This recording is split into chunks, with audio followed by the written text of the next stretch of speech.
Hello from Tennessee. So it's that time of year when the clocks change, and if you are a watch collector, you've got some work to do. And so I thought it'd be fun to do an episode on why everybody needs a G-Shock. And as a prime example, I have my Bling Master, and now this one um, has two components. It's Bluetooth and it's also a multi-band unit. So the cool thing is, when I woke up this morning, this had already switched over to the proper time. And so for me, it's very helpful as I start setting other watches. I've got this one ready to go, and I didn't need to do anything on it too as well. So um, that's really it in a nutshell. Why I feel everybody should have a G-Shock. Uh, Keeps accurate time. It updates every night to the atomic clock. So it's great.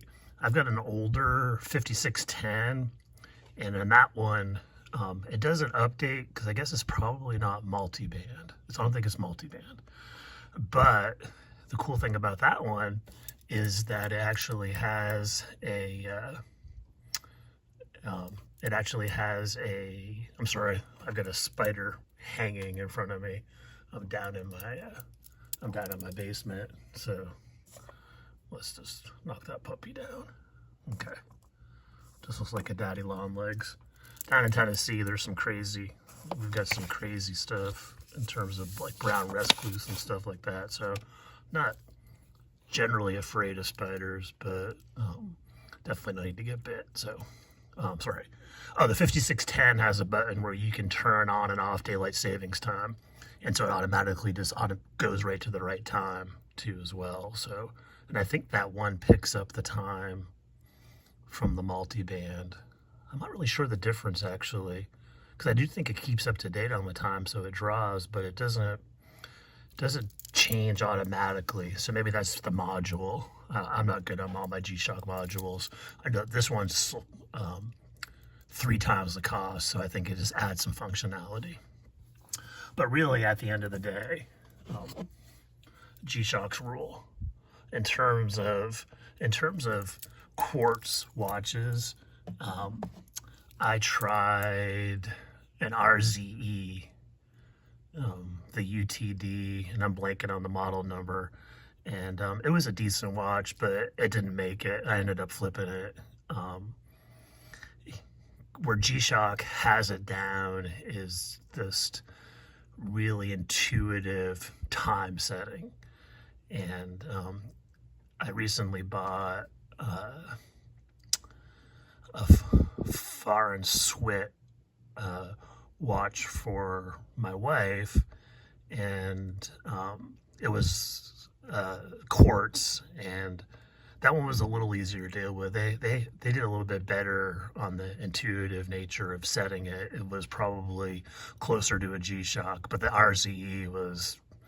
I didn't like the way it's set. I mean, it's doable. They give you instructions, so I don't mean to nitpick, but I think once you get used to G-Shocks, it's kind of a tough space to break into, because I really feel, and you guys tell me if I'm wrong, but G-Shock just dominates the quartz watches. I mean, I don't think there's any doubt about that too as well. Makes me want another one. I have two currently. I think I've had as many as a half a dozen at one time. So, but this is a total keeper. If you know, you know. There's a good story behind this one. I've done videos on it. But again, my premise for this video is everybody needs a G-Shock, especially when we start dealing with time changes. Now, maybe that will be done the next time this rolls around, but it feels like they've been talking about that for decades, so we'll see if it gets done. So that's it. Oh, one last thing. So I am slowly climbing my way to 1,000 subscribers. I've got a great giveaway.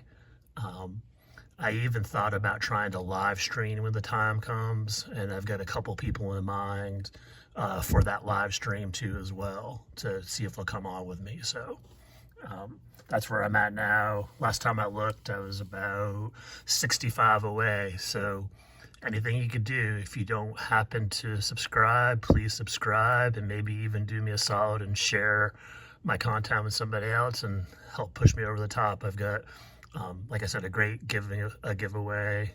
Got a nice watch case, a build my buddy Larry C did, and like a nice military style watch too as well. So, but that's it. As always, stay positive, make friends, enjoy the journey. Take care, everybody.